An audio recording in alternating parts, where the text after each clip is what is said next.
Hey! Hey! Aujourd'hui, nous allons vous parler du préservatif masculin. La plupart d'entre vous le connaissent déjà, mais une petite piqûre de rappel est toujours utile. Voyons ensemble les différentes étapes de la pose du préservatif.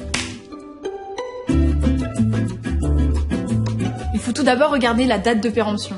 2019, on est large. Parle pour toi. Si vous voulez même bien faire les choses, il faut s'assurer que la norme CE soit présente sur l'emballage. Pour ouvrir le préservatif, rien de plus simple. Il suffit simplement de le pousser sur le côté et de l'ouvrir du côté édenté. Oui, alors attention, l'ouverture sexy avec la bouche, t'oublies direct. Ça marche souvent dans les films, mais beaucoup moins dans la vraie vie. Premièrement, tu risques d'abîmer le préservatif, et en plus de ça, comme tu peux le voir, t'as vraiment l'air con, quoi. Troisième étape, il faut pincer le bout du préservatif pour ne pas faire entrer d'air. Sinon, au moment de l'éjaculation, le préservatif risque de craquer.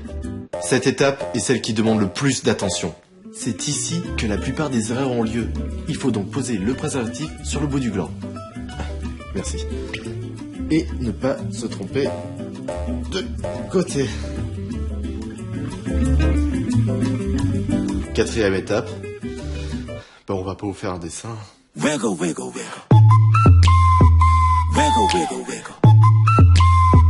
Wiggle, wiggle, wiggle. Dernière étape, on se retire après l'éjaculation, avant la fin de l'érection, tout en maintenant la base du préservatif.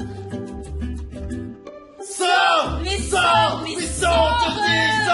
Maintenant que vous êtes des pros de la pose du préservatif, je vous propose un top 2 de pourquoi utiliser un préservatif masculin. Raison numéro 1. Il protège des grossesses non désirées. En revanche, n'oublie pas que même si tu prends une contraception, le préservatif, lui, protège aussi des IST. Raison numéro 2. Le préservatif va effectivement protéger des infections sexuellement transmissibles.